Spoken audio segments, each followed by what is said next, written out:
안녕하세요. 오늘의 사연입니다. 저는 서울에 사는 김수빈이고 31살입니다. 남편은 2살 연상이고 우리는 사내 연애 후 결혼했어요. 결혼 후에도 일을 계속 하기로 했기 때문에 저는 부서를 옮기게 되었어요. 부부가 같은 부서에서 계속 근무하는 걸 주변 사람들이 눈치를 주는 분위기가 있었거든요. 한동안은 업무에 익숙해지기 위해 야근을 하기도 했지만 익숙해지면서 그런 일도 없어지고 정시에 퇴근할 수 있게 되었어요. 남편은 원래 야근이 매일 있어서 저는 먼저 퇴근해 요리하거나 청소를 하는 등 집안일을 했어요. 원래 전 요리를 잘했는데 그건 다 엄마 덕분이에요. 엄마는 요리를 잘해서 동네에서 유명했어요. 동네 친구들을 초대해 식사 자리를 자주 가지셨거든요. 엄마가 만드는 요리는 반응이 좋아서 저도 따라하고 싶다는 생각을 많이 했어요. 제가 엄마에게 요리를 배우기 시작한 건 초등학교 때부터예요. 쉬운 계란 요리부터 시작해서 다양한 요리를 차츰차츰 익혀 나갔어요. 그래도 엄마를 따라갈 수 없을 정도로 엄마의 요리에 대한 열정은 대단해요. 그런 엄마가 얼마 전 쓰러지셨어요. 말기암으로 시한부 판정을 받으셨거든요. 사실 아빠도 1년 전에 돌아가셨는데 엄마가 많이 외로웠을 것 같아요. 저는 당황하면서도 엄마를 위해 무엇을 할 수 있을까 고민해 봤어요. 엄마는 병원 치료를 거부하고 집으로 돌아가길 원하셨어요. 어차피 병원에 있어도 지루할 텐데 집에 가서 좋아하는 요리를 하고 싶다는 엄마의 마음을 저도 받아들여 엄마를 곁에서 보살피기로 했어요. 그리고 한동안은 직장도 휴가를 내기로 했어요. 남편도 이해해 줬고요. 반년 동안 저는 엄마의 요리 레시피도 노트에 받아 적고 엄마를 곁에서 보살폈어요. 그렇게 반년이 지난 어느 날 엄마는 아빠 곁으로 떠나셨어요. 엄마의 마지막이 행복했을지는 모르겠지만 평온한 얼굴로 돌아가신 건 분명했어요. 이제 제게 남은 건 많은 요리 레시피와 유산이었어요. 엄마에게 물려받을 유산이 꽤 있었고 외동딸인 제가 모두 물려받게 된 거죠.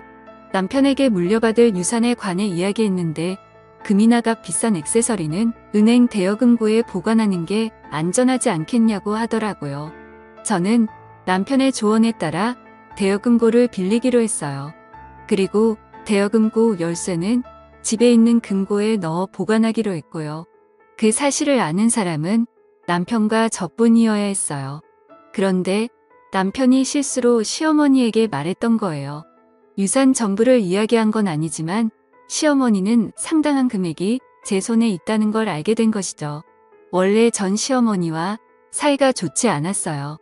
그런데 요즘은 시어머니가 집에 자주 오시더라고요. 또 약속을 잡아 커피 한잔 하자고 하기도 하고요. 이런 것들이 제 유산을 노린 것인지는 모르겠지만 시어머니의 행동은 분명 이상하다는 생각이 들었어요. 참고로 시댁은 시아버지와 도련님이 한 명 있어요. 시아버지는 과묵한 분이라 여러 번 마주치긴 했지만 대화할 기회는 별로 없었어요. 도련님도 별로 안 친하고요. 시어머니와 지금까지의 대화는 시어머니가 제 외모나 사소한 것들을 괜히 트집 잡거나 예민하게 구시고 그런 말을 들은 저는 고분고분한 성격이 아니라서 할 말하거나 맞받아치는 대답을 하곤 했어요. 시어머니를 말로 이기려 들면 이야기가 길어질 수 있다는 걸 알지만 할 말은 해야 하는 성격이거든요. 그런데 엄마가 돌아가시고 나서 시어머니가 조금 달라졌어요. 저보고 자기를 진짜 엄마라고 생각해도 된다고 말하고 그동안 쌓인 것 있으면 풀라면서 미안하다고 하시는 거예요.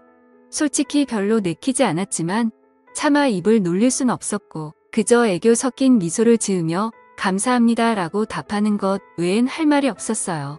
그러던 어느 날입니다. 남편이 출장을 가게 되었어요. 1년에 몇 번 없는 남편의 출장이라 저는 처녀 시절로 돌아간 기분으로 퇴근 후 동료들과 술을 마실 계획을 세우고 있었어요. 그런데 남편이 제가 하는 이야기를 들었더라고요. 나 출장 가면 나가서 밥 먹으려고, 그러려고 동료랑 술이라도 한잔할까 싶어. 괜찮지? 남편은 제게 괜찮다고 했고 집에만 잘 들어오라고 하더라고요. 남편과 이런 대화를 나누고 있었는데 우리 대화를 몰래 엿듣고 있던 사람이 있었어요. 사실 집에는 도청 장치가 설치되어 있었다는 걸 나중에 알게 되었거든요. 남편이 출장을 가는 날 남편을 배웅해주고 저도 회사로 출근을 했어요. 하지만 설마 밤에 섬뜩한 일을 겪게 될 줄이야. 그날 제 업무는 깔끔하게 마무리 지었고 정시에 퇴근하고 오랜만에 여자들끼리 술자리를 가졌어요. 동료들과 술 한잔 하자고 했을 때 여자들끼리 모이자고 제안한 건 상사였어요. 그 상사는 언니 같은 느낌의 믿음직스럽고 멋진 분이죠. 그래서 여자들끼리 모임을 하게 되었고 분위기 좋은 곳으로 예약도 했어요. 우리는 즐거운 시간을 보냈고 3시간 정도가 흘러 내일 업무에 지장을 줄 것 같아 해산하기로 했어요. 기분 좋게 집에 가서 행복한 기분으로 잠을 자고 싶었지만 그럴 수 없었어요. 취기가 오른 채로 집에 도착하니 현관문이 열려 있었거든요. 어라? 왜 열려 있지? 저는 불안한 마음에 현관에 놓여있는 남편의 골프채를 하나 꺼내 손에 쥐었어요. 그리고 방들을 둘러보았어요. 거실, 부엌, 작은 방, 안방, 그리고 마지막으로 제 서재로 향했어요. 서재에는 제 금고가 있었어요. 설마 하는 마음으로 서재를 향했는데 안에서 한 남자가 뛰쳐나왔어요. 제가 비명을 지르자 그 남자는 금고를 뜬 채로 순식간에 현관문으로 도망가더라고요. 놀래서 손에 들고 있던 골프채를 휘둘러 봤지만 허공에다가 휘두를 뿐 맞진 않았어요. 그렇지만 다행히 저는 범인의 얼굴을 본 것 같았어요.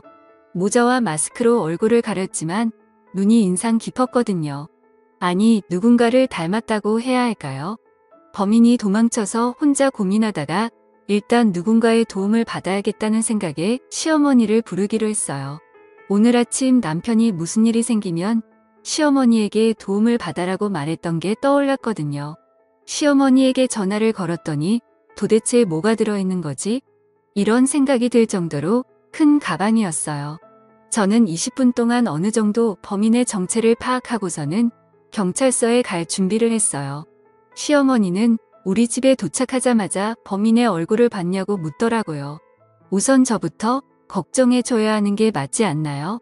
그런 생각이 들었지만 일단 질문에 대한 대답으로 보였다고 했어요. 그리고 지금 당장 경찰서에 가려고 한다고 말했고 시어머니에게 함께 가자고 했어요. 근데 갑자기 시어머니는 들고 있던 커다란 가방에서 사시미를 꺼내 들었어요. 봤다면 어쩔 수 없지. 너가 입을 열지 않겠다고 할 때까지 이 집에서 못 나가. 시어머니는 소리를 지르며 제게 말했어요. 이럴 때 왜 아까 그 골프채가 손에 없는 거야? 놀란 마음으로 공포에 휩싸였을 때 시어머니가 조금씩 가까이 다가왔어요. 저는 급히 그 자리에 있던 쿠션을 시어머니에게 던졌어요. 그러자 긴장하고 있던 시어머니가 손에서 땀이 났는지 실수하고 말았어요. 땀 때문에 쥐고 있던 사시미를 떨어뜨린 거죠. 그리고 시어머니의 오른쪽 발등에 꽂혀버렸어요. 시어머니는 발을 부여잡고 비명을 지르는데 비명을 지르는 시어머니 때문에 어쩔 수 없이 119를 불렀어요.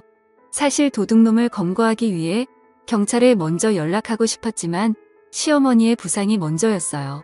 병원으로 실려간 시어머니는 자기가 다친 게 제 탓이라고 하더라고요. 인연이 그랬어요. 도둑이 들었다고 해서 달려왔는데 날 범인인 줄 알았는지 사시미를 휘두르더라고요. 정말 무서웠어요. 시어머니는 울먹이면서 애원까지 하며 필사적으로 호소했어요. 저는 너무 억울해 절대 그런 일 없었다고 말했고 본인이 휘두르다가 떨어뜨려 다친 거라고 해명했어요. 경찰은 제 말에 귀를 기울여주긴 했지만 그래도 제 말보단 시어머니의 말이 더 신뢰가 갔는지 저를 의심하더라고요. 이 오해를 어떻게 풀어야 할까? 저는 번뜩이는 생각이 떠올라 경찰관에게 부탁해 함께 병원에서 집으로 귀가했습니다. 그리고 경찰이 집에 돌아와서 집안을 살폈어요.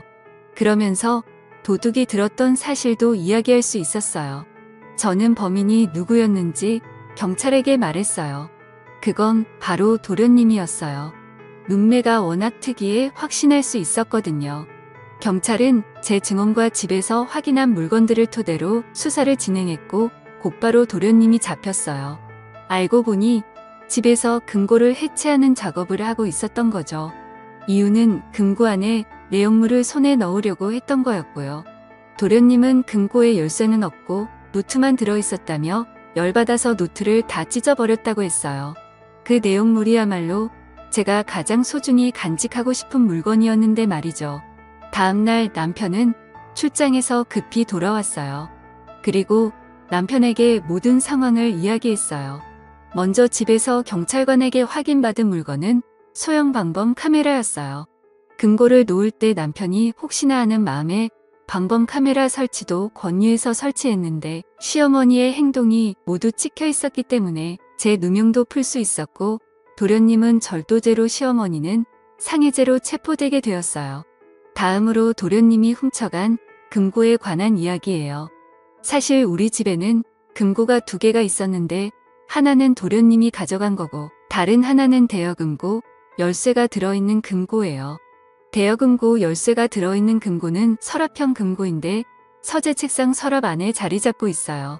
도련님이 가져간 금고에는 제게 소중한 물건들이 들어있는데 그건 엄마가 남겨주신 엄마의 요리 레시피 모음집이에요. 그런데도 그냥 노트인 줄 알고 도련님이 찢어버린 거죠. 왜 도련님이 우리 집에 도둑질을 왔는지에 대해 이야기를 들어보니 도련님은 원래 직업도 없이 방황하던 중에 최근 경마에 빠져서 빚이 생겼다네요. 그래서 빚 독촉 때문에 시어머니에게 사정을 얘기했는데 제가 유산을 꽤 많이 물려받았다는 말을 듣고 우리 집 금고를 누렸다는 것이었죠. 역시 엄마가 돌아가신 후 시어머니의 모습이 이상했던 건 이 때문이었어요. 그렇게 생각하니 정말 안타깝고 완전 콩가루 집안이에요. 도련님을 도둑으로 만든 건 분명 시어머니니까요. 이 이야기를 들은 남편은 크게 분노했어요. 그리고 이 사실을 알게 된 시아버지도 역시 분노했고 시아버지는 곧바로 시어머니와 이혼 절차에 들어갔다고 해요. 그리고 시간이 흘러 쉽지 않았지만 시어머니와 시아버지는 어떻게든 이혼이 됐다고 하네요. 시아버지는 그래도 재산 분할은 해줬다고 해요. 그렇지만 저는 시어머니에게 합의금을 받았어요. 아마 재산 분할로 받은 돈이 저한테 합의금으로 왔을 거예요. 시어머니는 초범에다가 합의가 돼서 운이 좋아 집행유예로 끝났어요. 다소 억울한 판결이었지만 어쩔 수 없었어요. 도련님은 실형을 선고받아 감옥에 가게 되었어요.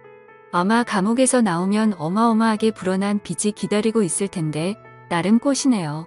그리고 저와 남편은 시어머니와 도련님과는 인연을 끊었어요. 남편이 다시는 만나고 싶지 않다고 했거든요. 그리고 유산은 지켰지만 소중한 엄마의 레시피 책은 찾을 수 없었어요. 다행히도 메인 요리들은 제 머릿속에 있어서 남편과 함께 주말이면 맛있는 요리를 먹으며 평화롭게 지내고 있습니다. 다른 집들처럼 아주 평범하게 그냥 조용히 잘 지내고 싶네요. 시청해주셔서 감사합니다. 그럼 다음 영상에서 다시 뵙겠습니다.